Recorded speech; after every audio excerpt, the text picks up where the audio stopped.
Hello, world, and welcome back to another episode of Practicing Awakening from the Meaning Crisis. My name is Sarah, and I'm here with my friend Lizelle. And today we're going to be talking about episode 14, which is called Epicureans, Cynics, and Stoics. So I'm going to pass it over to Lizelle to get us started. Hello, world. Yes, so I have Plato with me, but I'm not reading from Plato today. I have read recently that Kierkegaard is in some ways a new Plato, so I'm reading from the new Plato. I'm kind of bringing in a bit of after Socrates into practicing awakening from the meaning crisis. It's just how life works. So this is the book I'm reading from.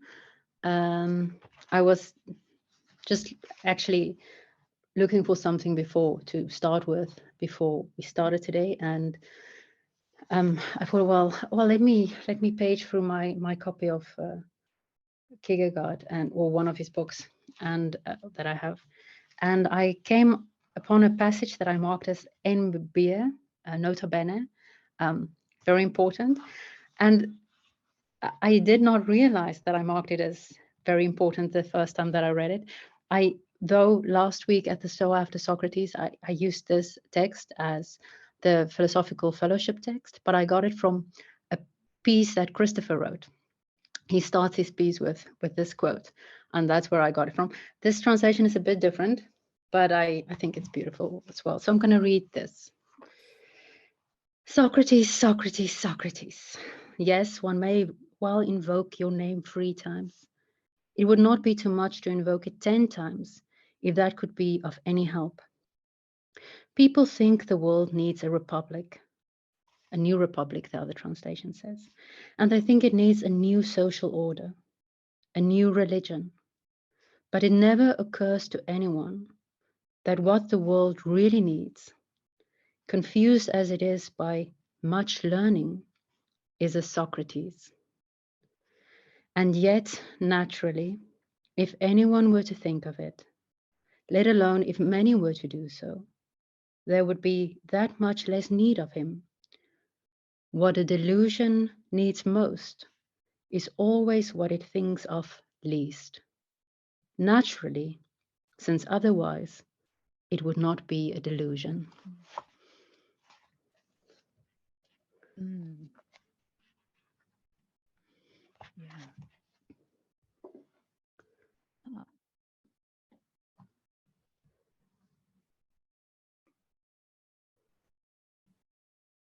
I like that. I like that there's like an answer here because it's like, well, we need something new. What do we need to bring in? And there's a question of it's not really known in that excerpt. Like, what is it that would need to be brought in? But then when you like do understand bringing in Socrates and what Socrates is doing, it's not a solution as far as like Socrates is the thing. It's what he does. It's the way that he interacts that is being the answer, I guess. And I think that's what the Stoics do, according to this. Like, we will get to it. Sorry, I'm jumping. Socrates is turned into a systematic set of psychotechnologies that you internalize in your metacognition. Yep. Really, yeah, that's cool. So Okay, well, then let's start with the man himself. So Socrates, because I liked how he went through this lineage back, just to refresh our memory. Socrates is what leads us to Plato, and then Plato gives us Aristotle. yeah, I do want to say Socrates is like the big figure of the axial age in Greece. So that's what he said. Like, I see. Okay. yeah. Okay. And then from Aristotle, we get Alexander the Great, which is like a completely different thing. Because, I mean, this has been like a lineage of philosophers, but now we've got Alexander the Great, this warrior that's going to. And he does kind of take us back to the pre-actual age that John mentions as well, to the pre-actual age way of being. I wrote. He doesn't use those words. But yeah. Yeah. which is he's a God man, right? Yes. Yeah. Glorious. I wrote the Yes. word glorious because in one of the previous episodes, John goes on and on about glory being the word that's most often associated with God in the Bible. Mm-hmm. Mm-hmm. Mm. Yeah. So, because Alexander the Great reestablishes pre-axial order or world is what I've put too, that he's got this personal mythology that he's a God man. And so that represents a fundamental disruption in, I guess, that life of the polis, living in the polis, The city-state, a yes. city state, Yeah, which is where you know the people. It's like a tribe. It's like yeah, everybody speaks the same language. We're in community together. I know the people that are serving me. They're I would assume elected officials, but just by the men and particular men. But still, there's this idea that we put them yeah. there. You can walk down the street and speak to them. Mm-hmm. That is the big thing about being a city in the city polis. You can actually interact. You can participate with the people that makes the decisions. If you had a penis, you could. Yeah. But Yeah, which but was still, I mean, there's this, it would be small town mentality. That's kind of yeah, what because I grew up in a small town, one red light, five gas stations, and maybe 12 churches, but yeah, everybody knew everybody. And there was some brawls. Trust me, my dad was involved in some, not like physical brawls, but going to the courthouse. Like there was this one yeah. example. It's actually pretty bad. I won't go into full details into it, but my grandpa, they had established right before Christmas this new tax of trash pickup because we used to take our trash to the dump and they wanted to have a trash pickup because it was unsightly to have a dumpster. And so they, yeah, put this tax on everybody. And my grandpa goes up to the courthouse for their city council meeting, is raising hell. Like, socialist, like just like going off. And so they escorted him out. And then there was this exchange on the front on the editorial page of the newspaper where our neighbor, our closest neighbor, talked smack about my family.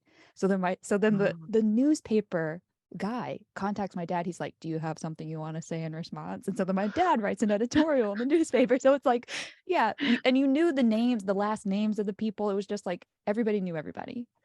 So Versus, yeah, yeah, what yeah. I'm. So what comes to mind, because he says exactly, this is the time of Aristotle, this is the time of Plato, this is the time of Socrates, and what came to mind when you were speaking of your granddad and the court case was actually Socrates and the court case. Like when he was going to court, which is actually really sad because it was when he was condemned, but he was the first time when he was 70 years old, he went to the courthouse, and before the courthouse, he meet this guy who's suing his dad for allegedly killing someone. So and then that whole going to the court case and speaking with people in front of the court case, and yeah, and he refers to often to, yeah, the son of this one and the son of that one. Yes. So exactly what you were describing, when you read the dialogues, you see that, yes, that is the world that they lived in, this world of Mm, meeting people in front of the courthouse. Although I think it's Euthyphro, when he met Socrates, he's like, "What the hell are you doing here at the courthouse? This is not where you usually hang out. Like, I'm assuming someone's suing you because you won't sue anyone." That's what he says. yeah. And then Socrates says, "Yeah, no, I've been sued," and then that's the the the lawsuit that gets him killed. So Okay. not a happy ending, but the whole, it just popped in my mind when you were describing Yeah.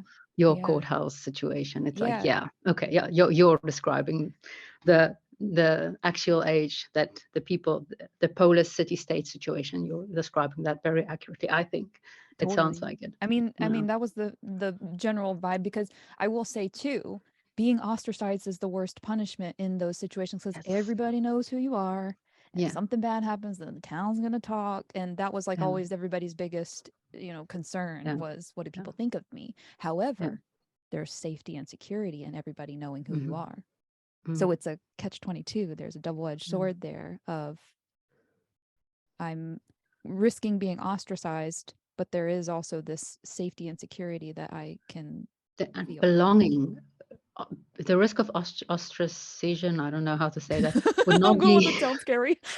You're gonna come through and cut people.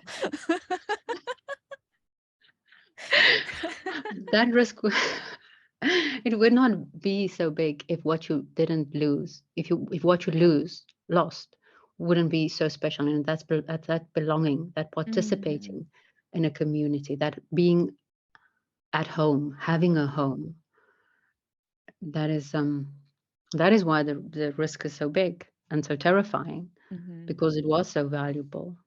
It's so valuable, but yeah, we can Yeah, and lose. so what Alexander the Great is kind of doing though is trying to spread out the Greek culture and, conquering and going, and because he's a god man, and so he's twisting the world is what twisting of the world is what John says here of this Hellenistic era.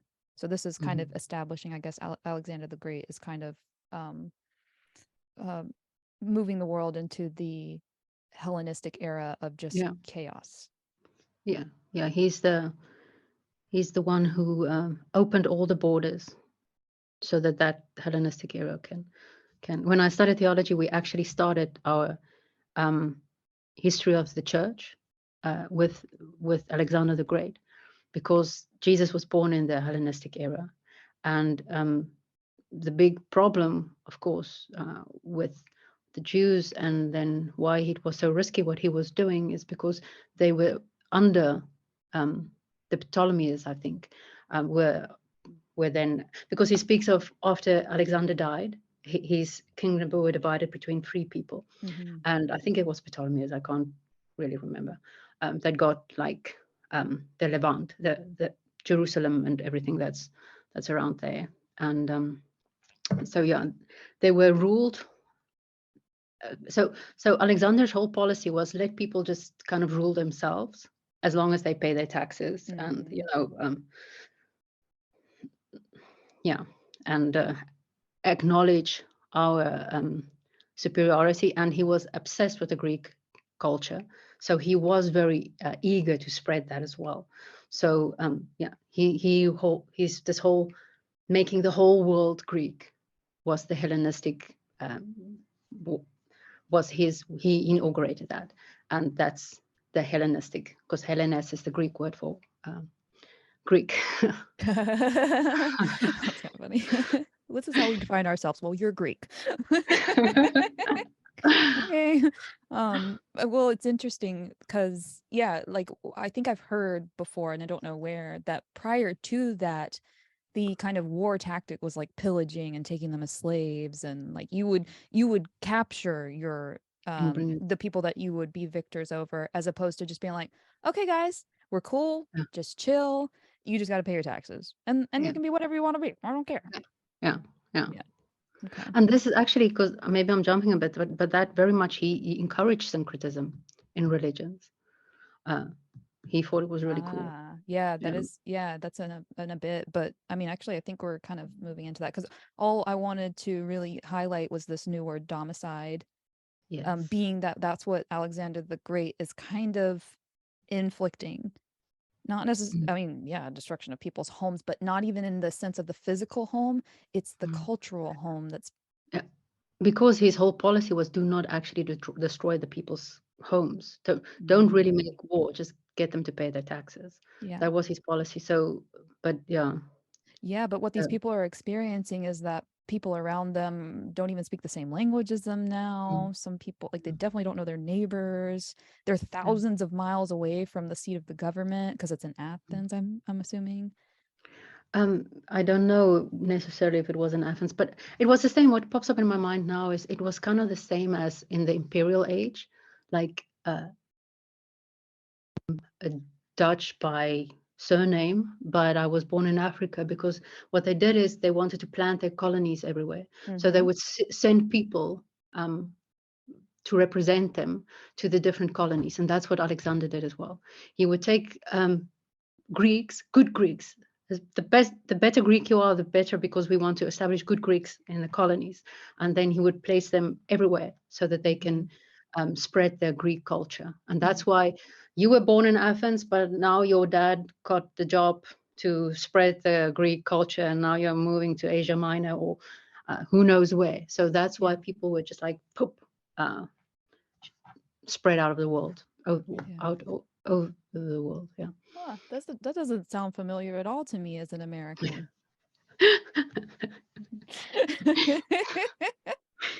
That It's is tea. exactly, I think, like everything is so familiar, Yeah. like Yeah. This about this story is, Hellenistic age. yeah, Yeah. this story is a Uh, little too familiar. um, Okay, so another kind of like culminating message he has here is that they feel insignificant now. The people that are being kind of allowed to do whatever it is that they're doing, they feel insignificant. We've entered this age of anxiety, and even in the art, it's reflected that it becomes frenetic or tragic. It's just like ooh, ooh, mm, highs and lows are really being mm, emphasized here. Um, so yeah, I don't really know why I wrote that down or where I was going with that, but I think he was just kind of talking about how this anxiety was even like presented through the art. You could see that mm, people are really starting to spin their wheels like, I don't feel like I belong anymore. What is this about? yeah, yeah. And he mentions like go to sleep as one, and belonging to one nation, and you wake up belonging to another. There's no stability. There's no home. They felt unhomed, and Mm-hmm. I think it's this domicile is really. Uh, I mean, yeah, of course, I know it very well as well personally. Um, being amongst people who speak your own language, and then suddenly being amongst people who don't speak your own language. Um, being Yeah, me too. amongst Yeah. people with, yeah, yeah, you experienced that as a child, Mm-hmm. um, that have the same religion as you, and then people who don't have the same religion as you. Mm-hmm. Um, that that Yeah. that causes anxiety. Um, Mm-hmm. it's Totally. it was a big rock pull moment in, in the history of mankind. Yeah. Yeah. Um, It's Yeah. Big rug pull yeah, for these people. And what's also happening is it's not even just that the people's culture is being kind of turned into something else, but also Greek culture itself is spread so thin that he says it loses depth. So yeah, it's no longer even the thing that maybe Alexander the Great yeah, was so proud of, because yeah, now it's getting exactly. thinned out and it's much more superficial, I guess. Yeah. Because the beauty of the democracy that the Greeks were so proud of was the fact that you can walk up to the statesman and tell him like, "Hey, dude, I don't like the fact that I now have to pay for my trash being picked up." Well, if you're out in Asia Minor and the government is in Athens, or I think Babylon, I think, because Mm-hmm. Yeah, I think you're Alexandria, right. he actually established quite a number of Alexandrias, and I think those were then the centers where government was ruled from. And uh, but it was far from everybody basically, uh, Yep. where the center. So there's no way you can walk up to someone and just tell them, which was the beauty of Greek culture, that you could do that, Mm-hmm. that you could go to the marketplace and have like conversations with the great thinkers of the day. Yeah. It's interesting because I've been thinking a lot about how, well, I really don't like Hollywood a lot, but I think about people that want to live in LA because they want to brush shoulders with those people. They want to have Mm, like some kind of interaction with them. And it's kind of, that's the superficial way because they just want to, ooh, you're so pretty and I like you. Whereas with mm, the polis or with any kind of like, yeah, that was for a purpose. It was like, hey, I don't like this thing that you're yeah, doing yeah, and I want you to change that or whatever it yeah, is. Yeah, there's yeah. an opportunity for debate, whereas what we do now is just idolize and I want to be around you because I think you're pretty. Glorious. Mm-hmm. God man. Yes, Whoa. we want to be amongst the gods. Yeah, it got me as well that the fact that it lost its depths was beautifully said. Yeah.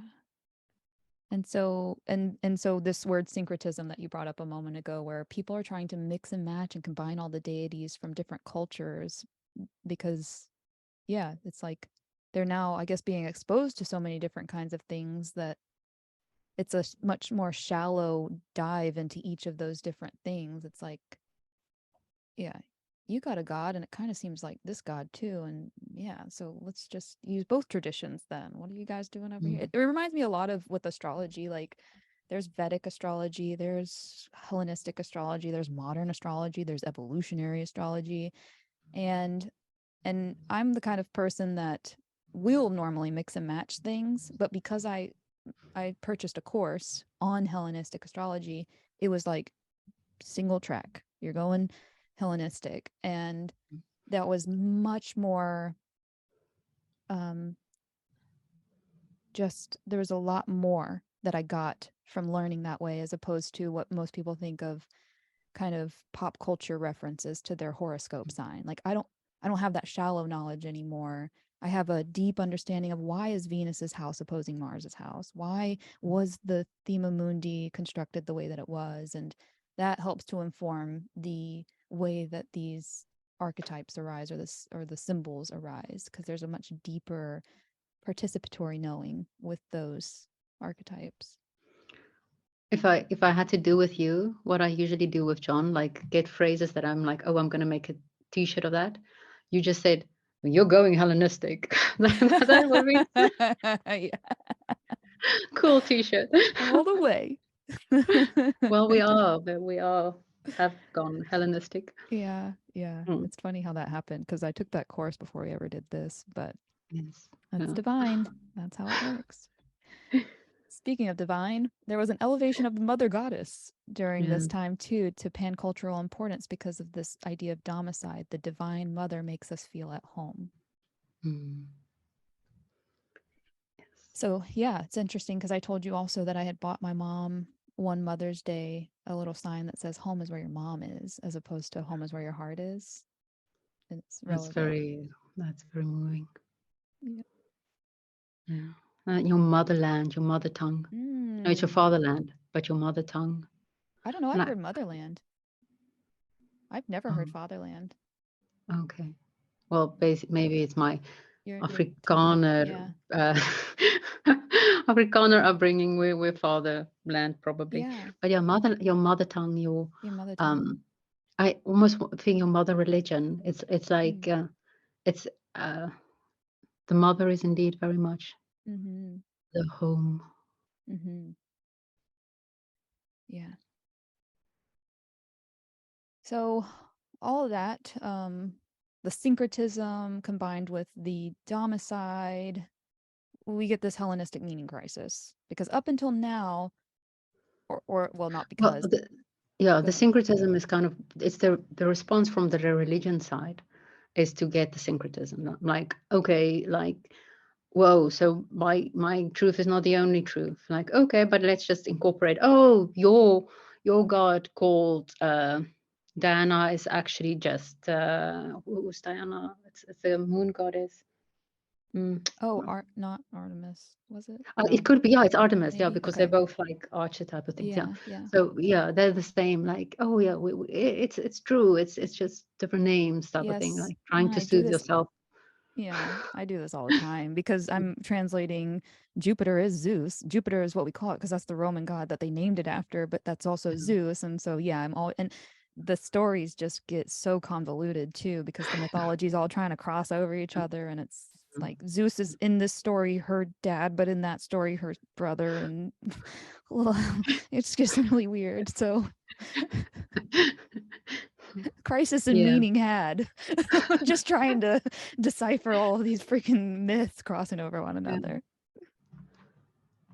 Um, yeah. So yeah, it was religion's way to try to respond to the meaning crisis that they had, the anxiety that they had I see, I in see. the Hellenistic age. And then he says philosophy also responded. Mm-hmm, mm-hmm. And just as the Hellenistic meaning crisis I do have here, up until now, the main thing wisdom was trying to deal with was foolishness. Uh-huh. And then, yeah, there's this philosophical response from Epicurus Uh-huh. that he says, call no man a philosopher that has not relieved the suffering of others.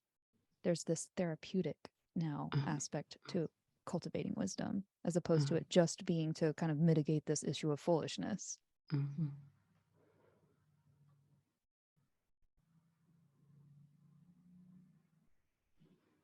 Yeah, I'm wondering now what today wisdom is. If it's like some desperate attempt to save ourselves. So Yeah. Yeah. because I'm reading this again, I mentioned, also from After Socrates.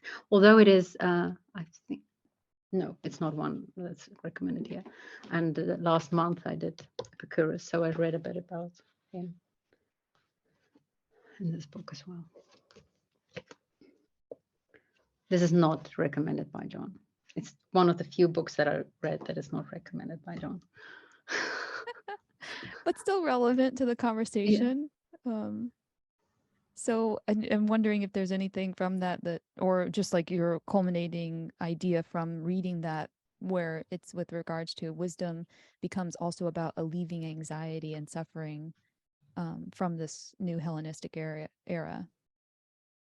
Well, it's what he goes into, what Epicurus says. It's about the fear thing, which he says, no, we shouldn't understand it as fear. We should understand it as anxiety. And Mm. Epicurus, like, okay, what do people fear most?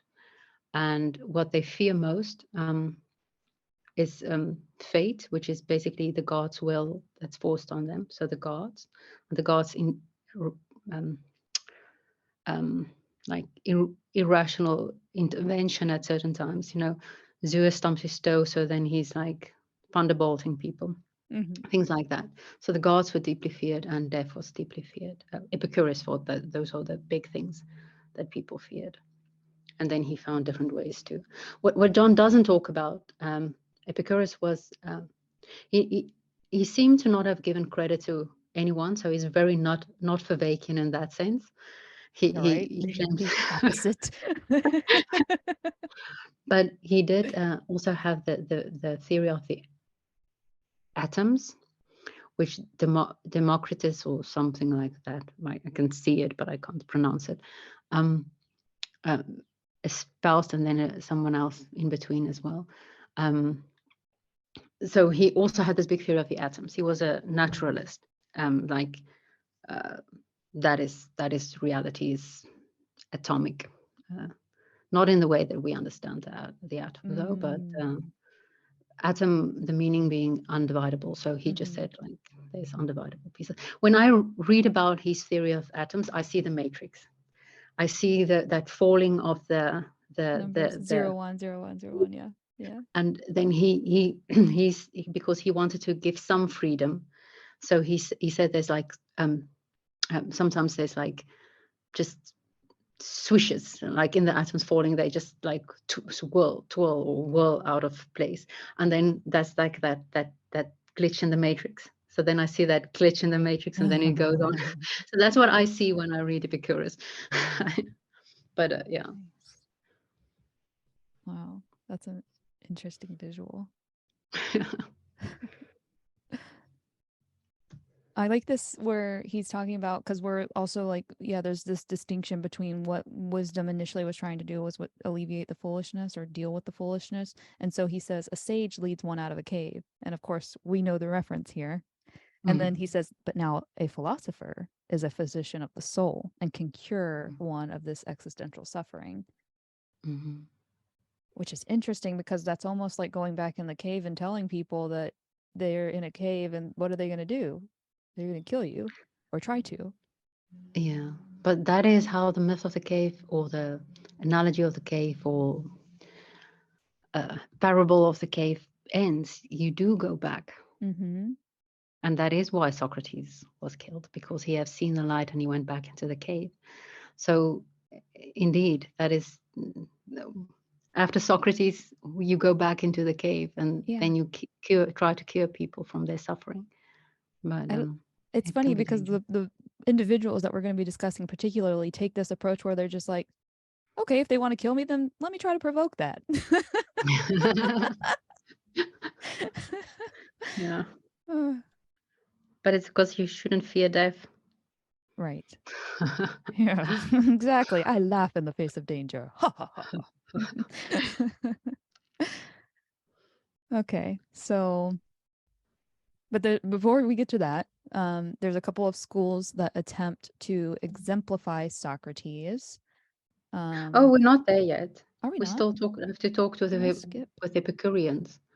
You're already with the Stoics, I Well, think. it's actually, he just says this one line, and then I wrote out Epicureans, Cynics, and Stoics. So it just says Yeah.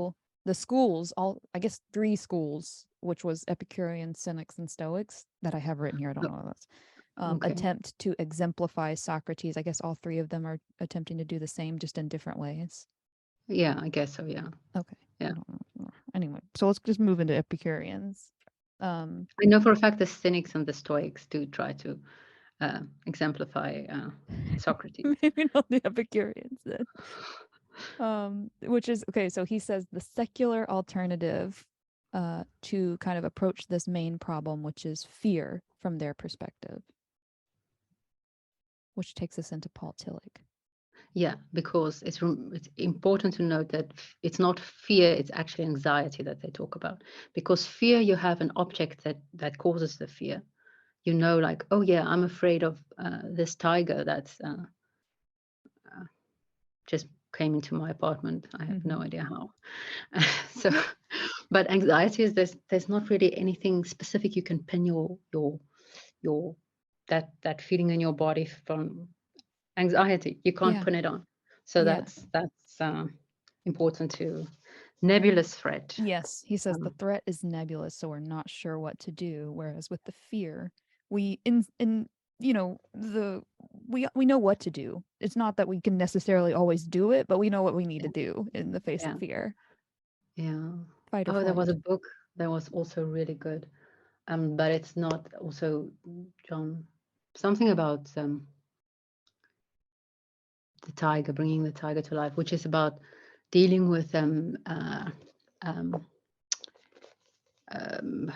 trauma, because that is actually the fear that if you're in a situation that you're um, where your fear kind of becomes anxiety because you are threatened by a specific something, but you don't act because it was just too overwhelming, you go into freeze mode, then there's like a whole really cool therapy method to deal with that you kind of Mm. have to go back and then visualize yourself doing that which you wish you did in the situation, so that you Mm. can take back your agency, the loss of agency, and then uh, release that because it talks about how animals, when after they've been like chased by a lion or anything, they start shivering, and we don't do that. So when you Mm. then do this therapy, and so the anxiety sits in your body, and that is where trauma, post trauma, comes from, Ah. because most often people who have experienced traumatic events, but they were capable of actually acting like in a way that alleviated the pain or the threat, or um, they were able to act through it even if it was painful or caused harm to themselves. But if they could act and deal with it, they suffer less from trauma. It's when you didn't, when you froze, because then all that emotion is caught in your body. So then this therapy helps you to release it and to shake it Wow. off, literally shake it off. Literally shake it off. Yeah, Wow. it's really cool That is therapy really cool. method. So yeah, Paul Tillich. I pronounce him as Tillich because that's how I think I was taught how to pronounce his name. I like it. But it's Afrikaans slash, I don't know if it's a German. Memory. So what did struck me really a lot from reading The Courage to Be Again was words that John uses so often. I read in Tillich and I'm like, oh, does he get it from Tillich? And then I'm Mm. wondering, where did Tillich get it from? Did he get it from someone else, Mm. or is it his words? Did he coin them? Like the God beyond God, or the God above God, which is really a big, in my mind, Vervaekean thing. Like I read about in Tillich a lot. The ground of being, which is also something that Yes. John refers to a lot. Yeah. It's like Tillich. So it's like, oh, I think he's quite deeply steeped in Yeah. Tillich. So Yeah. Yeah, makes it make more sense why he is so generous with the um citations that he always presents. It's because, yeah, like sometimes it just sticks so much that I'm using the exact same word. So let me let you know where I got that from. Where we're yeah, wondering, or you're wondering now, where Paul Tillich got it from. yeah, Yeah. So it's like it would be nice to have a little a yeah. little reference here. Background information. Yeah, And maybe it's just his own words. It's just, words that he used. And I Yeah. kind of think actually that the God above God is his own invention, Voltaire. No, it can't be. No, it sounds Neoplatonic. The Mm. God beyond God is very Neoplatonic. It has to be, I think. Oh, I'm so confused. Like after Socrates awakening from the meaning crisis, What I it's told you. very I know woo. it's a lot. It's spinning. But yeah, so we can read a piece like I Yeah. told you, I've got like different words. Then I wrote a page down: love, faith, virtue, community, joy, wisdom, making ourselves, acceptance, and despair. I Mm. have a lot on despair. A lot on despair. Yeah, too much. So don't choose Okay. despair. So we won't. So we won't choose despair. Joy stuck out for me, and of course, community stuck out for me. Okay. So not choosing despair is, like I said when I read this, I'm like, oh yeah, that's maybe my one of my big flaws. Not You're right. We did acn- say that. But I'm and I'm then just I'm sexually attracted to despair, so we need to avoid that so I don't get aroused. oh, I see. I do have a heart with this one as well. Which one is it? Joy.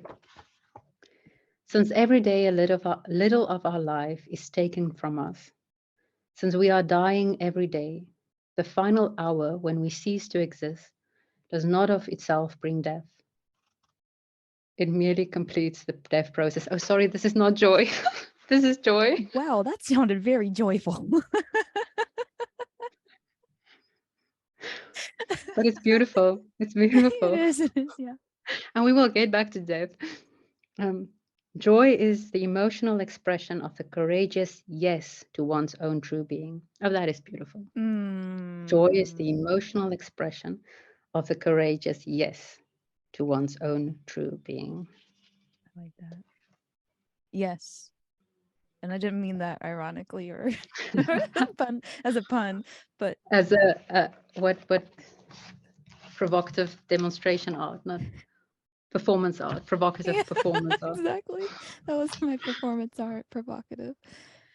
Yeah, though that's a nice line there because well, I don't know why because but just an emphatic yes to your own Yeah, and what's I think pulling also you. the acknowledgement that it takes courage to say that yes, because the sentence acknowledges the fact it takes courage to say that yes. Mm-hmm. The Mm-hmm. courage to be. Oh, this is actually the perfect summoning of the title of the book. The courage to be. Joy is the emotional expression of the courageous yes to one's own true being. I Mm, think that's a good, I you've made love a good that. choice. Yeah, yeah. Mm. Joy's been coming up a lot for me actually, so. For me as well. I think it's really important. Mm-hmm. Mm. As a measuring stick. I don't Yeah. know exactly what I mean with that. Yeah. The Well, place as of a this encounter is the compass, community. maybe for me. Yes. Yeah. Yeah. Yeah. The section of reality in which one participates immediately is a community to which one belongs. Through it and only through it, participation in the world as a whole and in all its parts is mediated. And as I've mentioned, when we were discussing the participation, that the fact that people lost participation in community, participation and agency in the say in what happens, um, that was a big loss of meaning. So hence the importance of the community, because that Mm-hmm. is where we participate. Mm-hmm. Yeah. Yeah, and being an audience member is not I mean now audience can participate a little bit, but yeah, I was reflecting on how I'm able to be in a virtual space and I in those virtual spaces, I always take a leadership position. I always Mm. do. And so now in my real life, I'm starting to model that too, where I want to be a leader and not just part of the pack.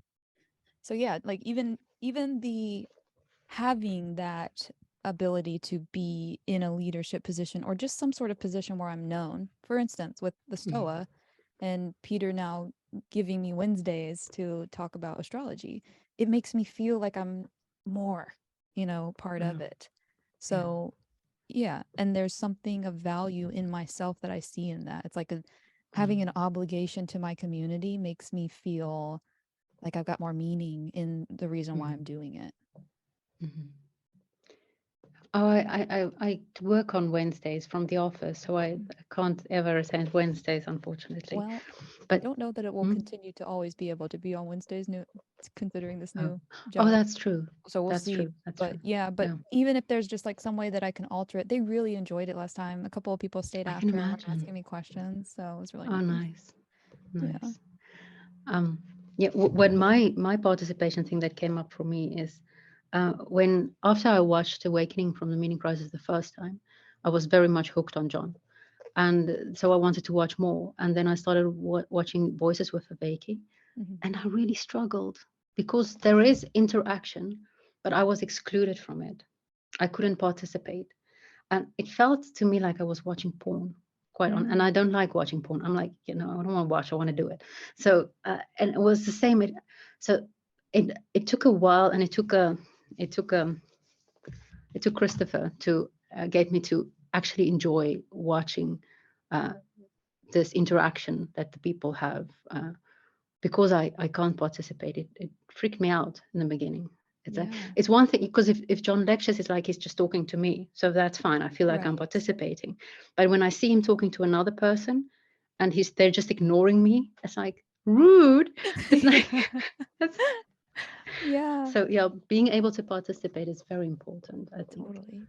Totally. Mm. Yeah. And this is what we're doing now. We're participating in awakening from the Mm-hmm. meaning crisis Mm-hmm. by also talking to each other about it. Yeah. Yeah. And it helps a lot for this, like we were saying. I mean, for me, it's like episodic memory because we'll have Mm, conversation on the aside and it mm, helps it to really, stick. Because if I yeah. was just going through watching, sure, I'd Mm, glean some things, but it wouldn't be nearly as comprehensive as I feel mm, like what it is that we're mm. doing when we discuss it. Yeah. Yeah. We're practicing. We're bringing it into our own lives. We're making it Yeah. applicable to our own. Like, oh yeah, this is what I'm doing. Like, oh Yeah. no, I understand better Yeah. what this caused, and Well, yeah, in my even own just life. the blocking out a section of my day, there's Mm, like a whole mm, thing that's like, okay, I gotta make sure that we've got this time slot available. And then, mm, yeah, the whole process of going through and editing, I'm committing a lot of my time into this. And because of that, it's who I am. mm, mm, yeah. The courage to be the video editor. Yes. I take full The responsibility. philosopher, the courage to Yeah. be the Yeah. philosopher, Yes. participating Yes. in the love of wisdom, Mm-hmm. seeking wisdom. Mm, Yeah. And I guess courage to face life as a mortal being. yes, Is that what we're moving into? I think that's where we are. Yes. Okay, so yeah, this there's this distinction that we're making between, or he's making between fear and anxiety. They're not interchangeable, but they kind of get used in that way. And so you've just now reviewed the fear as something that's observable, a direct threat, and in most cases we know what to do. Whereas anxiety is the threat is nebulous and we're not sure what to do. So we suffer because we can't manage our anxiety. Mm, And he goes on to say that we don't control our thinking, therefore we suffer. Many people are anxious about death, thinking like, or like this idea of, well, I'm going to die anyway, so life is meaningless. mm, mm. That the only meaning in life is the fact that you will continue. Like my purpose in life here is to be a good girl so that I can go to heaven. Mm-hmm. That idea as well. It's like, and we basically lost that. Even people who still believe, I don't think they can still find meaning in that. Right. Like this whole life is just about getting a good spot. Like I'm reading Dante's Divine Comedy at the moment. I'm finishing this with Easter. It's Easter while we're recording. I'm finishing with Easter. And this morning I read the second last one, and it's all about a rose and having a spot in that rose which is closest to the throne of Christ. I think it's the throne of Christ because tomorrow I'm going to read the last spot, and I think that will be the throne of Christ. And so life here on earth being all about getting that spot in the rose. Uh, Mm-hmm. that's not, no, we don't buy that anymore. So That's the whole um, the loss of immortality, how that lost meaning to us. Then it's also a loss of meaning. Yeah, yeah. And we were discussing before we entered into the recording, it's that he says this thing about mind and consciousness come from the brain, and the evidence is overwhelming. And kind of because my The way my you note say, my note on this is, yeah, that's exactly what the brain would have you think. But there's truth to it, obviously, because I don't think John's just slinging around lies, but there's evidence for it, there's precedence for the fact that it's the character, the person that we are, mm, is no longer, if we have experienced brain injury, for instance, or if there's some kind of alteration of our mind brain. mm, So yeah, there's just overwhelming evidence that our consciousness or the character that we are would die when the brain dies. mm, So therefore, pursuing immortality, he says, um, confuses something mysterious to a conclusion. Maybe he didn't say that, and I wrote that down wrong. Sounds weird.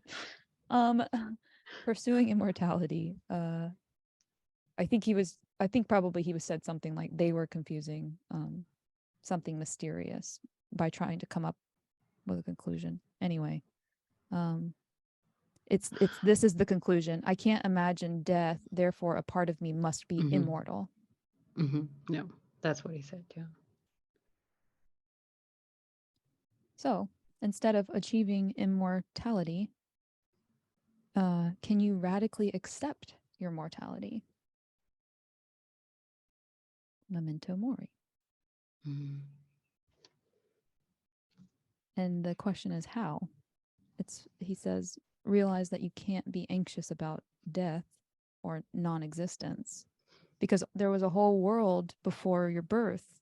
So therefore non-existence isn't really that terrifying because it's not like you were terrified before you were born mm. or terrified about things that happened before you were born, I guess. Could be another. No, I'm not terrified, but I'm deeply curious. And also, that's the only reason why I don't want to die. I'm so curious about the future. Yeah. And I do feel the same towards the past. So that this argument does not hold in this case. My beef with death is that I'm gonna stop knowing, and that was also my beef with non-existence before I was born. So Yeah. I Yeah. didn't experience it. I didn't Yeah. see.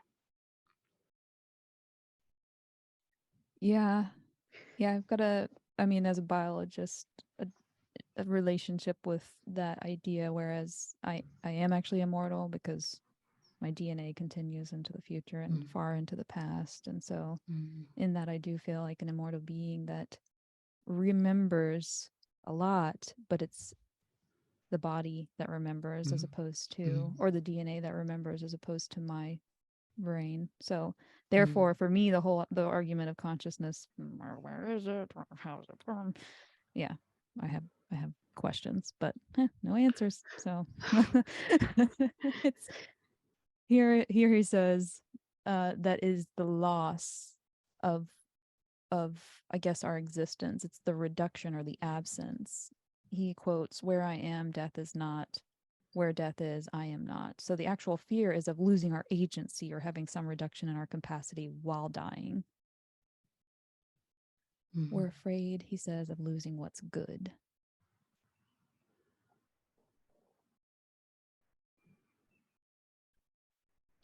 Yeah. I have written down here, we are dying all the time, which then make the quote that I accidentally read from Tillich very appropriate because that's Yeah. what he said. We're dying all the time. Yeah. So, with that being the case, it's that we should pay attention to what gives us meaning. That's the how. Mm, How to radically um, accept your mortality is to pay attention to what gives life meaning, which isn't, um, shouldn't be. I guess should is whatever. Fame, fortune, wealth. These don't give us meaning. Friendship gives us meaning. mm, The ability to attain meaningful relationships is crucial. And to be able to exercise philosophia in those yes, friendships. yes. Here we are. And I think we can testify to that because I Absolutely. feel my life is so much more meaningful since I found you Mm-hmm. and the other sisters. It's Yeah. like I really feel my life is much more meaningful. Well, I mean, you and So I have had, and with all of the sisters, but you and I have had particularly moments where I need someone to reach out to because first, like love, and I need to catch myself. Like, am I just getting swept up by another rug? Like, what's going on with the situation? And so when he says it makes the pain more manageable, like I mean, I was telling you, like I was in a pretty dark place of shaming myself and having judgment of myself based on a really good experience, actually, like a mm, really nice um yeah, outing. And so having this friendship between us where I can reflect that to you and not mm, hold on to that shame, hold on to the feeling of being less than, because mm, I know that that's not true, but I kind of I needed to be able to say to you, I'm considering this alternative path that I haven't been considering for a while. And, you know, that it just, the exchanges that we have make me understand myself a little better. So mm, that's how mm. life becomes more meaningful because I know myself. I'll know thyself. There it is. We have a very Socratic friendship. Yeah. Yeah. That is very true. Yeah, Yeah. we're getting to know ourselves better through each other, Mm-hmm. Mm-hmm. and that is beautiful. I love it. And I think the beauty, because when we were texting yesterday, I think Yeah. I was just so overwhelmed with love for you, and like whatever path you choose, Yeah. even if it's because the path you mentioned is a path that I really cannot see myself going down. But Right. even if you choose a path that I cannot relate to, it's like I just instinctively know whatever path you choose, I'm there. Yeah. I have your back, and uh, I love you. Just, like whatever. It's not. I'm curious to see where that will take you. Mm-hmm. Like I will be like, oh yay, let's see where this path takes you, because Yeah. I know whatever path you choose, you'll be able to do it beautifully. So that's yeah, that's what the feelings that went through to me. Like Yeah. I Yeah. trust I trust that you know what's best for you, Yeah. even if it's not what's best for me, and I will support you 100% Yeah. in that. Yeah. Which is, I mean, that's what anybody would want out of like a love relationship too. Mm, But it's so important to be able to get that from multiple different people. yeah. And that really starts to form, okay, I actually am an agent. I have agency here. Mhm, I get to drive this ship. yeah. And nobody else is telling me what I can and can't do. I'm supported in whatever it is that I choose. And that's Mm, so important mm, to not hit those like existential moments where you're like, everybody's going to hate me, I'm going to be shamed and, mm, you know, ostracized. mm, It's There's confidence in my own self when I have friends that can say, hey, even if we don't agree, I'm there wherever you are and you've got mm, me, and I'm a phone call away. mm. Yeah, I just people who enhances your agency in life, like, or at least enhances your feeling of agency. Like they've got my back, I can do this, but they're not going to tell me what to do. Yep. I'm the agent here, choosing and yeah, that's really important. Yeah. Exactly. Yeah. Yeah.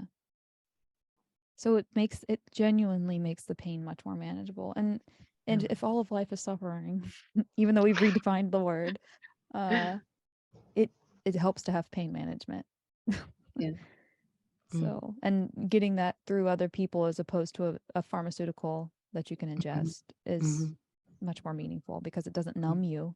It makes you mm. very aware, Yeah. so It aware. enhances. Yeah. Yes, because you're self-aware. Mm.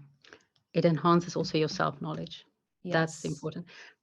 The pharmaceuticals, indeed, they numb you. You just get lost in it's like just that's one of my big addictions, just falling in front of the TV screen. And I don't even have a TV, but I still have this little screen, and I've got all the friends give me like access to their stuff. So, and that's also a way to numb yourself. Yep. And yeah, Yeah. Yeah. but Totally. yeah, friendship, it's so Well, beautiful, so another important. way to numb yourself is to refuse to accept. Oh, sorry. never mind. This is not a way to numb yourself.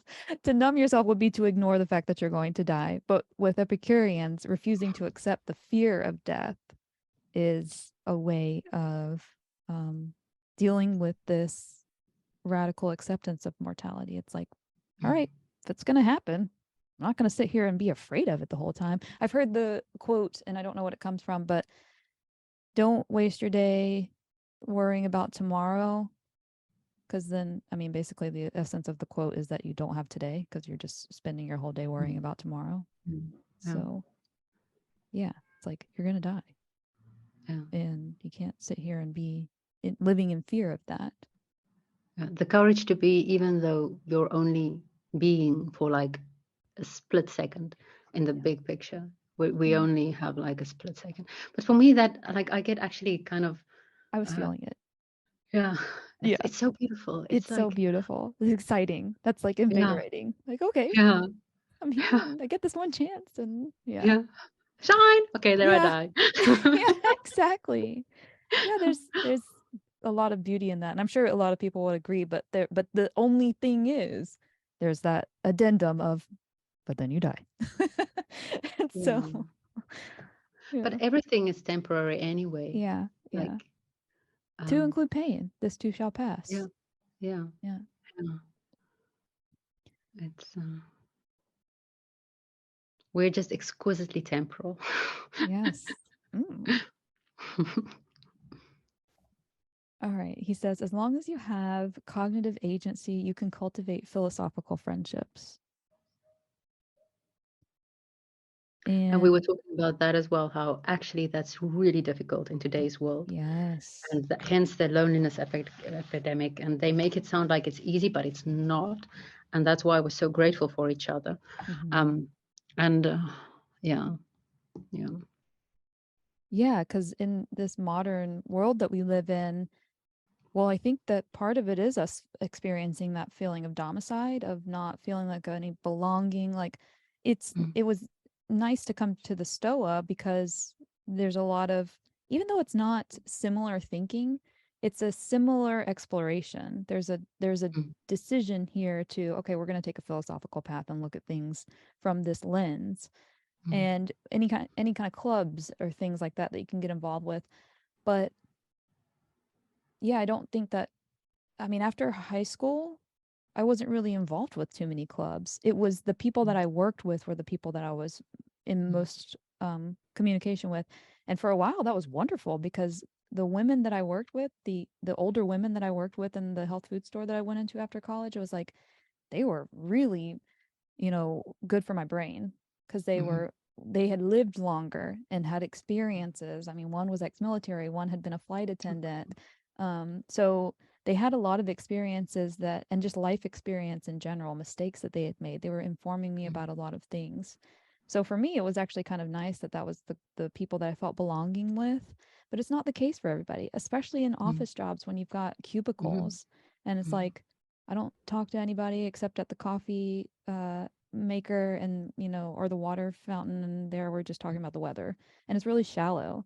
And so mm, that's what the interesting thing that I was mentioning that we're going to get into more is how it takes this kind of provoking to get mm, underneath that mm, surface layer. And mm, I was mentioning too that this was something that my ex was really good at, was just going up to a bar, sitting at the bar and just being like the most just taboo thing you could possibly talk about. He's going to go right for it and see how this person responds. And in their response, he might be able to temper it down. Trust me, there was a lot of times that he didn't, and there was a couple of times we got thrown out of places. But that was the thing. He was risking that because it was much more important for him that we had authentic relating with other people as opposed to this really shallow exchange mm, with people. And he would crack polite, jokes at the just being polite. yeah, he would crack jokes at the drive-through, just like anything that he could do to disrupt the Mm, normal, hey, how you doing? What's the weather kind of mm, conversation. So it was something that I actually really appreciate about him. And that's something that we're going to go more into when we talk about some of these other people that have come, cynics. the Cynics, and yeah, come through the Mm, lineage of Socrates as well. So Epicurus he says was a non-theist and kind of presents this idea that the gods are irrelevant. So therefore we should not be anxious about them. And that was kind of one of those other fears, I guess. People had this fear of death and fear of the will of the gods, maybe. The influence of the gods, Mm. the because like I told you, it's not like the Christian God. It's gods that the Greek gods. They can be Mm-hmm. pretty moody, Yeah. and you don't Temperamental. want to be at their mercy. Right. So Epicureans saying they don't care about they're not bothering with us. They're just living their little God whoopee happy life up there somewhere on Parnassus or wherever. Mm-hmm. And so don't you worry about them. They're not paying attention to you. Don't Mm-hmm. pay attention to them. That's what he's saying. It's interesting because that's kind of like a model that a lot of people use now for insecurity, like self-consciousness. People will be like, "Do you know how many people are running around you? They don't give a shit about you. They Yeah, got their own thing that they got going on." yeah, So this is actually something that is that true. it's yeah. It's like most people, like I, I have a pretty good memory, but even like I don't really get bothered with things that I do wrong because I know most people just forget about it. Yep, me It's too. if Yeah. they notice it at all, Yeah. it's like uh, it's so it's actually quite liberating that Yes. people are so unconcerned with you.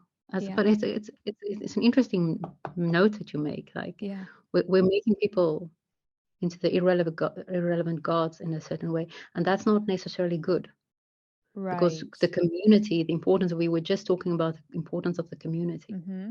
Mm-hmm. and knowing that there's someone actually watching you and expecting the best of you, Mm-hmm. not in this purity code sense, but in moral principles.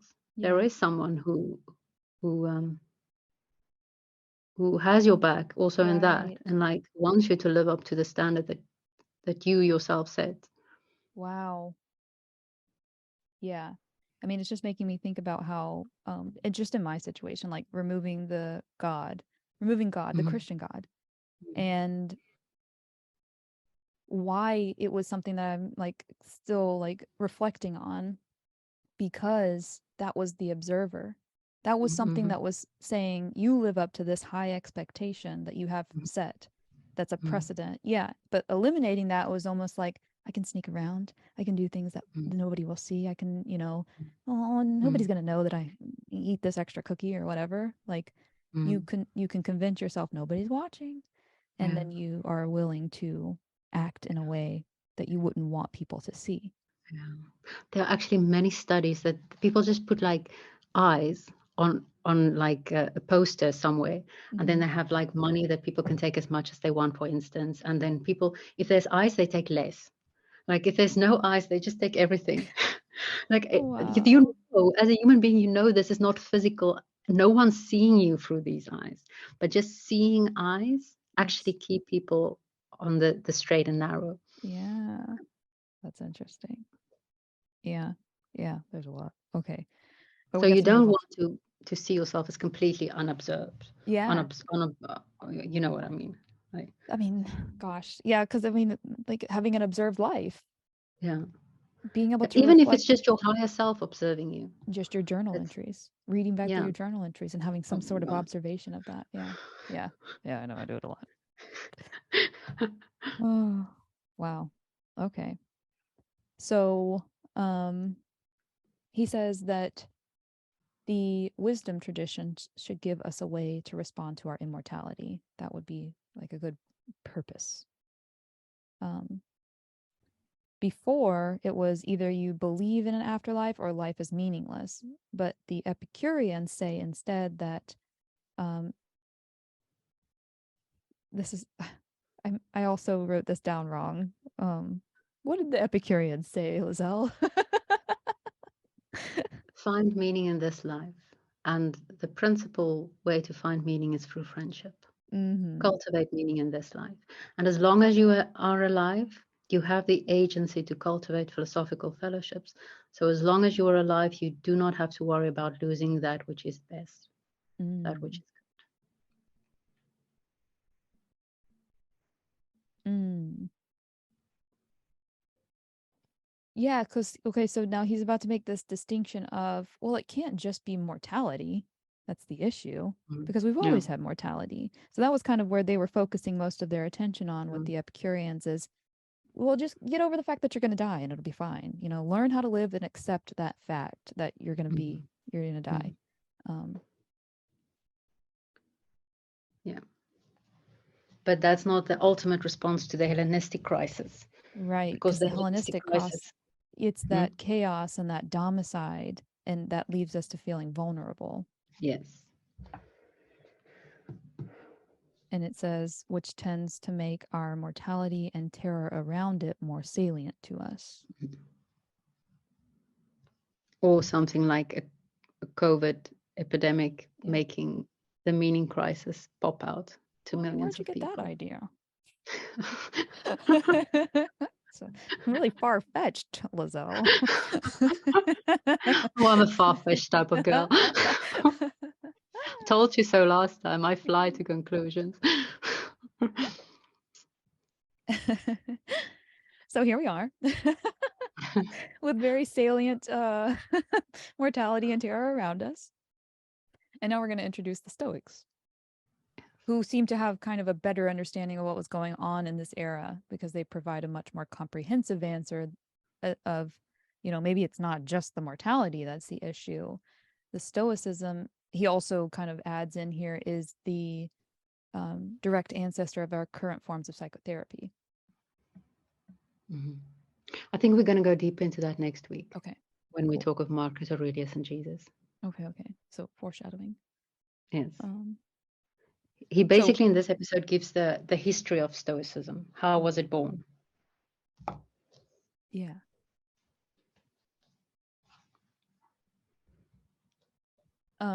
So starting with our favorite figurehead here, Socrates, or maybe one of the favorites. Okay, I get it. But he's kind of showing these divergent paths under which Socrates was understood by Plato versus Antisthenes. And with Plato, it's like this real emphasis on dialogue and the internal question answer response and argumentation. Whereas with Antisthenes, it's more about learning to converse with the self and internalizing this figure of Socrates so that he can work with that confrontation that Socrates would kind of impose on him. So both of them, though, are interested in this transformation of Socrates. It's just kind of in different ways. I think for Plato, I think you meant to say it's more external, because the dialogues that he portrays is actually between different people.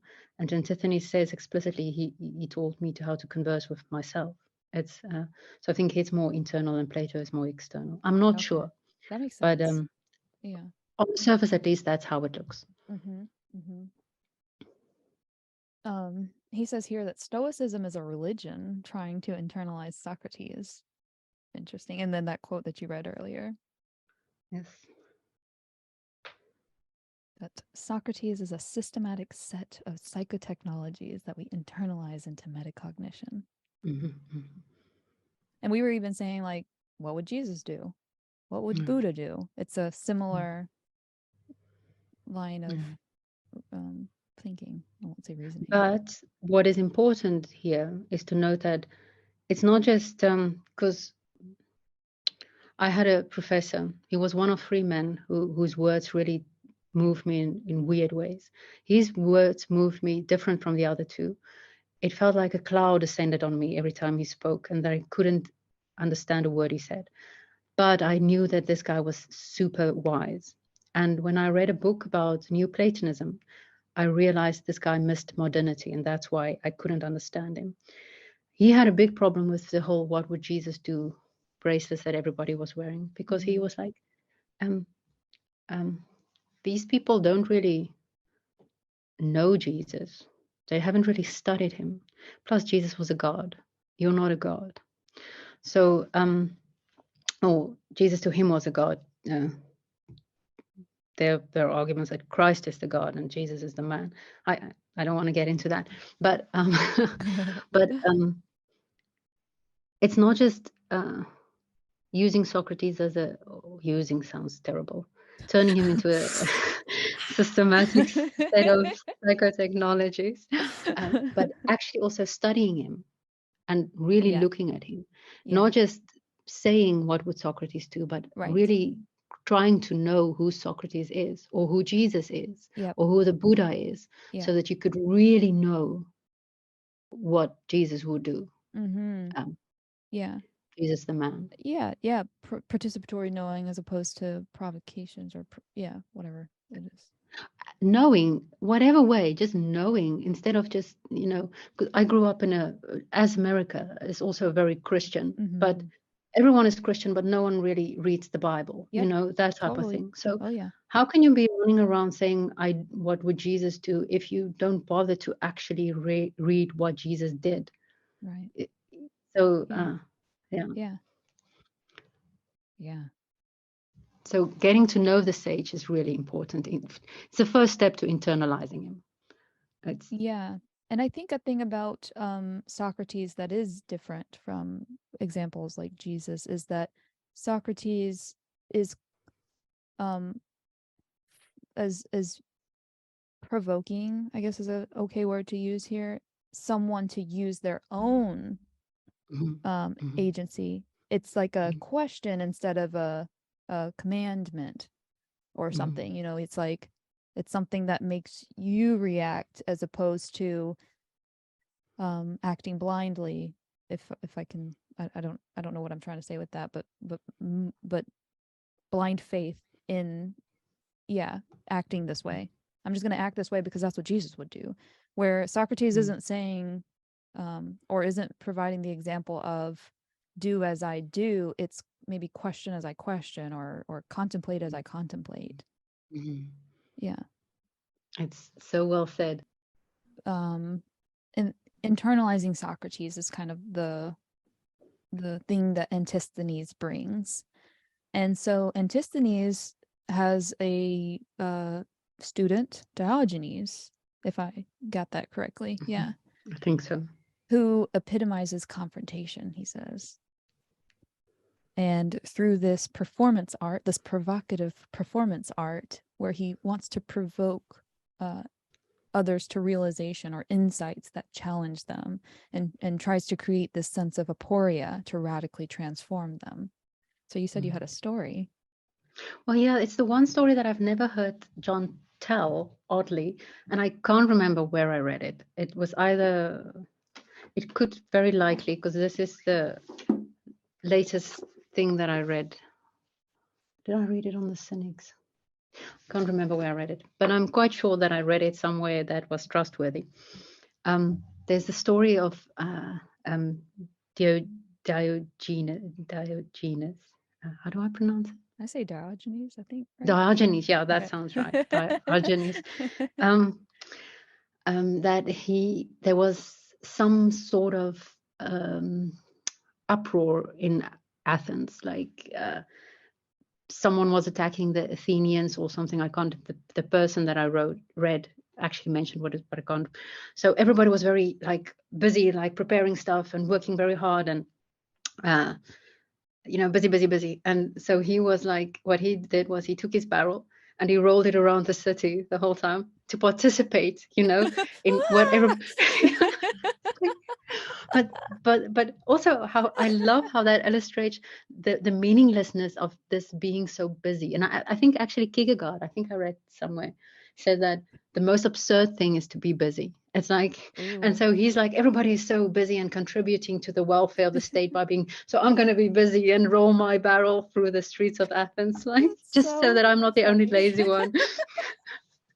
It's for some reason I'm like giving this image of the Grinch when he goes into Whoville and he's like, I mean, in that case he's actually like stealing all of their Christmas away, but it's just like, but he yeah, goes in to participate in Christmas, and his way of doing it is a little bit more cynical than everybody. Cynical. That's actually. Yeah. The Yeah. loose word cynical, not the capital Yeah. cynical, but No. yeah. No. So that's hilarious. I love that image because okay, so you've kind of foreshadowed that Diogenes lives in a barrel because he's like trying to like live this animal life or just like deeper connection with what is real, I think. Yeah. Yeah. Yeah. being the natural world that is real. He also, John takes a moment to mention that the hermit card features Diogenes, because he would walk into the marketplace with a lamp, and he's just like walking around with a lamp, and people are like, "What are you looking for? What is it? What's the thing?" And then finally he's like, "I'm looking for an honest man." And because it's in the marketplace, there's a lot of less than moral things going on in the marketplace. So he's really touching on this fact that, hey, this might be a place where it's like socially acceptable to be here and do these things, but there's no moral people here. And you guys all Yeah. know that, right? Yeah, you know Yeah. that. It's such a reflection of what we do now. Yeah. Because the people didn't want to see it. They didn't want Yeah. to see the truth. They didn't want to take that into consideration, the fact that they knew that there was no honest man there. Yeah. So he's Yeah. showing them something that they don't want to see. That is the perfect definition of this provocative performance art, showing them something that they don't want to see. Yeah.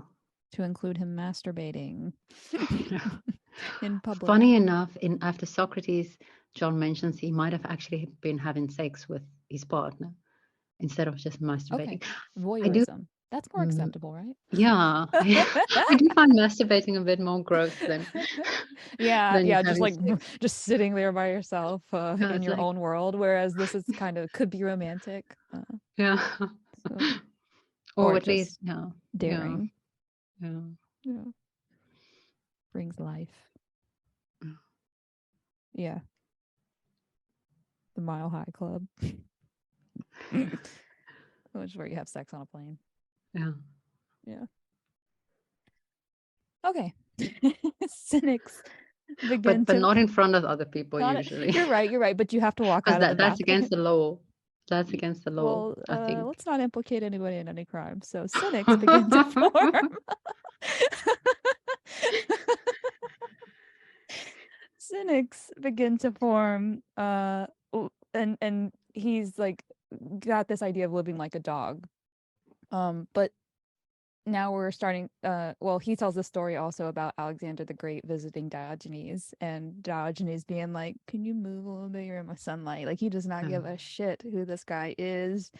Yeah, not bowing down to him like most people might to a god man, I suppose. Yeah. And what, because Alexander also said, what do you want the most in life? I can give you anything. And he just wanted him to move because he was blocking his sunlight. Yeah, okay, that's the part I left out. Okay, yeah. It And wasn't it's just kind of him important. being, yeah, Yeah. dickish. It was in Yeah. response. Yeah. It's like, yeah, what can you give me that I want the most? I just want you to give my sunlight back. That Yeah, which I had before you stood there. It's like, yeah, yeah. And yeah, you Alexander could have given him anything because it was Alexander the Great. right. You said that quote earlier, don't ask the gods for anything that you can provide for yourself. Yeah. Yeah, so that kind of brings that back up. I'm not asking you for shit. Just get out of my way. That was in relation to the Epicureans, though. Yeah, right. Yeah, Yeah. but yeah, it's the same sentiment. Like you don't need to ask for anyone for anything that comes to you naturally. That's provided already. Mm-hmm. That's empowering too. Um, okay, so now he starts to talk about we suffer when we set our hearts on the wrong things. We have to learn to set our heart on things that will not be swept away. So those things that are man-made, which is kind of what Alexander was offering to him, is I could give you housing, like any castle you want. And he's like, no, I'm setting my heart on the fact that the sun is there behind you, and you're in my way. And it is Greece. If it was in the Netherlands, the sun would not have shine anyway, whether Alexander was standing there or not. So yeah, Greece is a sunny place. So Yeah, you can set your heart on the you sun. can set your heart on the sun, or just in general the laws of the natural world. So he wanted to live as much as he could like an animal by natural law as opposed to man-made law. Mm. In addition to natural law, there is moral law. So we've got natural law, which is just that's the way the world works. Mm. Not to say things like, for instance, markets or yeah, just these things that we construct that we think we kind of just take it for granted. And he defines what mm, taking it for granted means. Is just like, yeah, expecting that that is how things are mm, naturally, when in a lot of mm, cases it's not. mm, Because we have moral law, and then we also have purity codes, mm, or a moral principle. I like that better. yeah. Moral principle, which is what you said, which is um, the way that we can kind of distinguish between these two is to recognize that moral principle leads to this feeling, or can lead to this feeling of guilt, which would be distress from having broken that moral principle. And the distinction here is between that and purity codes, because purity codes kind of can lead to shame, which would be Mm, distress at having violated those purity codes, which are kind of just cultural codes. mm, And in this instance, people are confusing their disgust response with the moral judgment that we were mentioning earlier, that should be based on reasoning and evidence. mm. Because it's important to note that he wants to live like an animal, a dog. That's hence cynic. It comes from the Greek word for dog, Mm, and but also with the reasoning of the man. So the rational animal, which is kind of Aristotelian, the rational animal. mm, So and hence with this rational animal part, the rational part is what should discern the moral principles mm, and judge between what is good and what is bad by nature and not by culture. mm-hmm. Yeah, well, one of his examples is my parents having sex. Ew. Yeah. That's not a legitimate moral argument. That's defined by the human experience. Yeah. So the Cynics and Diogenes are trying to pull apart the morality principles from the purity codes. They're trying to say, so where is it that you're seeing a moral argument when it's actually a purity code that's set Mm, by culture or mm, people, mm, that mm, a constructed purity code mm, that I should be mm, abiding by? Where is it that this is morally wrong? Tell me where I'm mm. being morally wrong when you're in this marketplace and participating in clearly morally wrong Yeah. activities. Yeah. And John does a very brave thing, but I think it's important to illustrate why it is so important that we keep it separate. So he does a very brave thing by Yeah. talking about how homosexual love is not something he would necessarily see. But I was thinking also like, I mean, I was raised in South Africa, and it was considered morally wrong for a white person to have a sexual relationship with a black Yeah. person. And I mean, obviously, there's nothing morally wrong with that, but that's how the system programmed you Mm-hmm. so that you could be condemned, Yep. shamed, and made feel guilty Yep. for doing such a thing.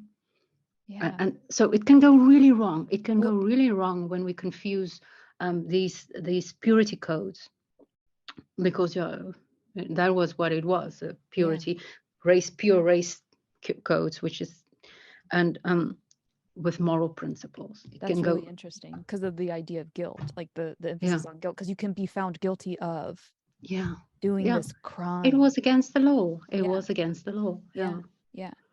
Same yeah, with certain substances that grow yeah, from the ground yeah. that Very natural. someone could be arrested for because this is morally wrong. It's like, Yeah, is it though? Because yeah, from since the conception of this plant, I'm sure, because we kind yeah, of co-evolve with all of these. yeah, yeah, Yeah. So, right. How are you going to tell me that something that grows in the ground is morally wrong for me to consume? yeah, No, that's yeah, a purity code that yeah, we're breaking. yeah, So, yeah. so set your heart on what won't get broken, which I like. Because I think there may be an addendum to that too. The set your heart on what won't get broken, because for me that extrapolates out way further into the cosmos, and the fact that I know that that cosmic ellipse is never going to get broken. They're going to Mm, keep coming around. yeah, And that causes there to be, it just, um, all the way down in those concentric mm, circles, there are mm, cycles. So for me, that's what doesn't get broken. Those circles just continue.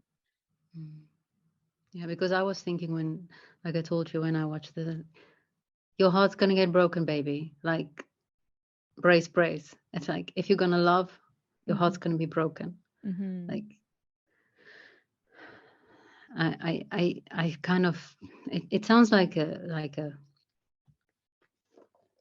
uncourageous thing to do, to to set your heart on what is not gonna be broke, break Oh, it. yes. Yeah, just who's not And facing the despair was something you said, right?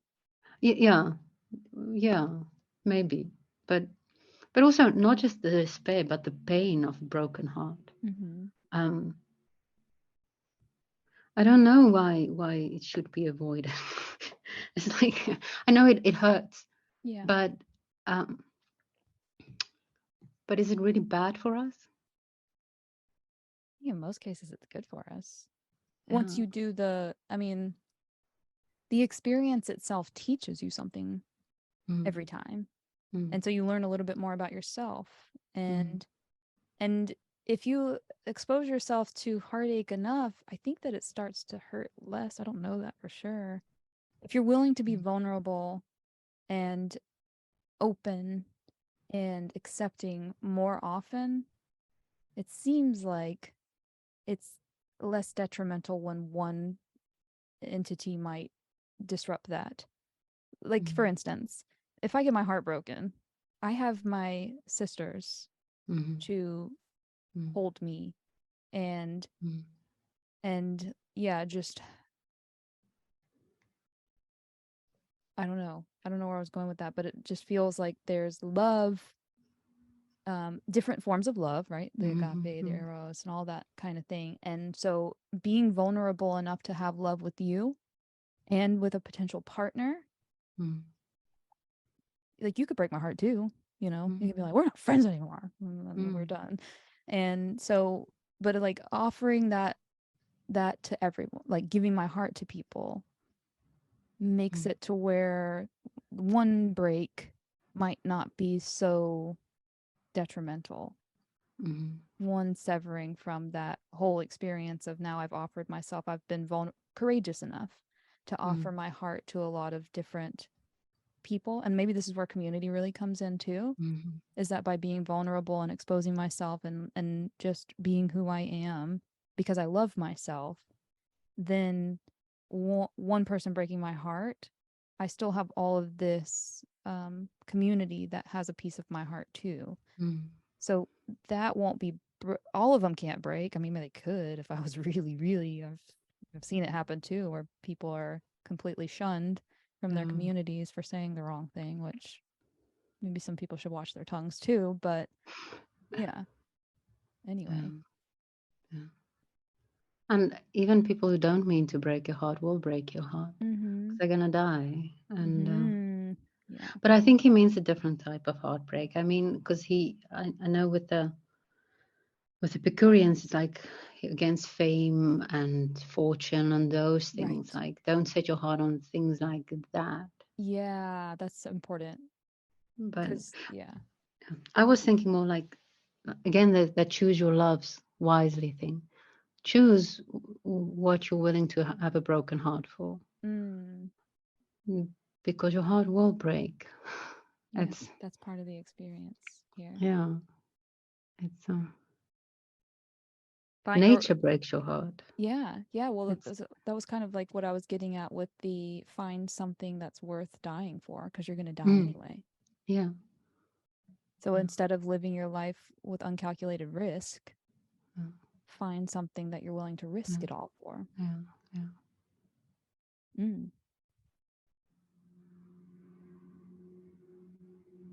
So the Cynics developed a way of enacting Socrates to pull apart automatic disgust reaction from that moral reflection on what we are doing. Mm.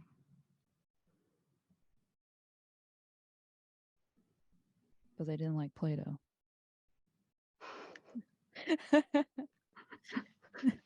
I don't think that was their sole motivation, though. So the Cynics were hostile to Plato because of his emphasis on argumentation. Yeah.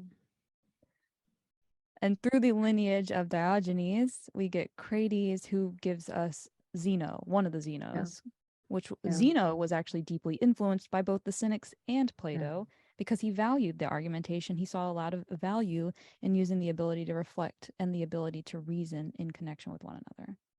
Mm. And Plato, maybe what the Cynics also didn't like about him, he was quite involved in political stuff.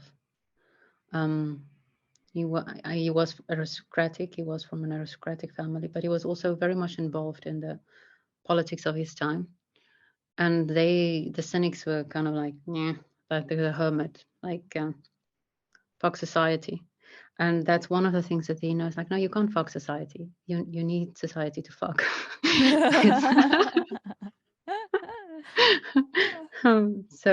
Yeah. Safely.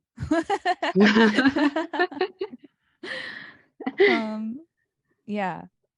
So Zeno would walk up and down a stoa, which a little bit more foreshadowing there.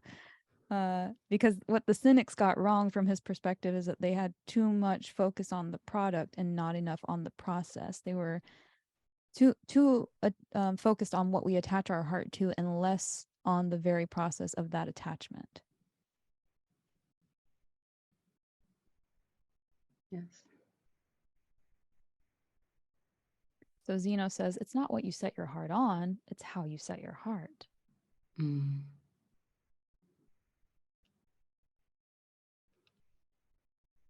And from that, he develops all these psychotechnologies, these therapeutic methods for how to deal with doing it right. Yeah. And one of the things that I have written down too is that there's this realization, and I think you mentioned it even before, that Socrates and Diogenes have to go back into the polis to practice this philosophy. So he's like, we shouldn't be leaving the polis. It's particular cultures and history are variable, but being social isn't. It's inherently the fact that we are social creatures as humans. So we need that. Social animals. Yeah.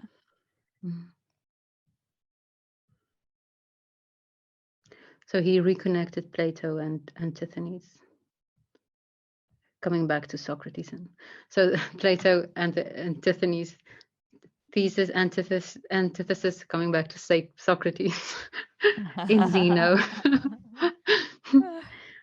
Yeah, words that I really liked is Zeno crafted a way of life. That just sounds so beautiful. Crafting a way of life. That's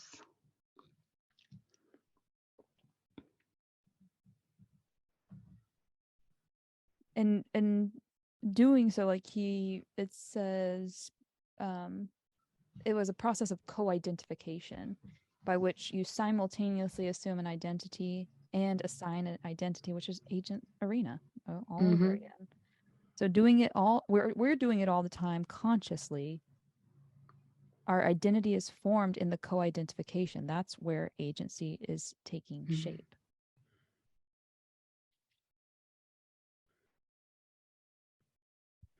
And then I wrote, pay attention to this process. That's what they want you to do, just to pay attention to this process.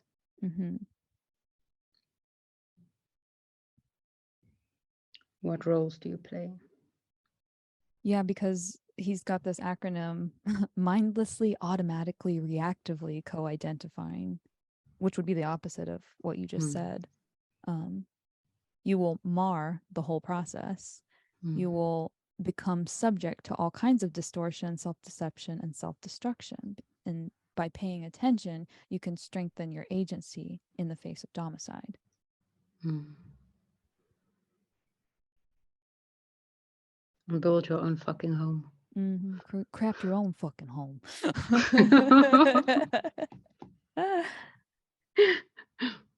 Well, I loved that episode. Yes, it was very like cool. we It's talked. very after Socrates-y. Yeah. And so I think that's probably why we were so chatty on this one. It's probably a little bit longer than they normally are, because this was also, very aligned with after Socrates. And they haven't seen any. They haven't seen any of it, all of it, even like the people like with.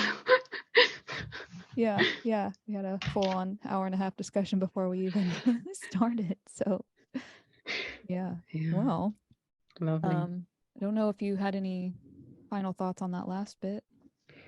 No, that's the last thing the agent arena popped out for me as well again. The co-identification and identity, forming identity, crafting identity, then actually Mm-hmm. almost I want to say. And then I have some things to read if we want to close off. Yep. Yeah. Sorry, I just need to 660. This is an awesome book from John's recommendation in the last episode, not what was published this week, but the previous one from After Socrates. So I'm going to read different passages. I'm going to weave them together. The highest relation a human being can have to another is to serve as an occasion for the other to learn the truth. Socrates' friends mistakenly cling to the memory of his speeches and deeds in an effort to sustain their philosophical existence. They would do better to consider how they can jointly help themselves by continuing to converse with one another after the manner of their teacher. So, too, to live philosophically is to approach the truth in and through dialogue with others, as we have been doing on this Saturday while Christ was fighting the death. Yeah. Yeah. In philosophia. In philosophy. It was lovely. Thank you, Sarah. Yeah. Thank you. It's, And if you'd like to join us, especially because this is so relevant to After Socrates, we've got the Stoa After Socrates at noon on Sundays. So, will it be tomorrow for Easter? I think so, yeah. I Okay. haven't heard anything. I will be there, and I think Robert will be there. So Okay. then I mean, this it is will be irrelevant open. to anybody that would be watching because this is later, but just for my own knowledge. Yeah. Okay, cool. So, yeah, after Socrates, the Stoa After Socrates, noon, Eastern time. And yeah, first getting your philosophy on and doing exactly what we're doing here, right? Yes. Awesome. With amazing people. It's amazing people Mhm. that attends that. I have to. Yeah, the community The that you can community is. disperse yourself out with, and that's what's so important about, or really emphasizes the philosophy that we're studying, is to practice it. It's so crucial because It's cultivating a way of life, yeah, a philosophical way of life. yeah, yeah. So until next time.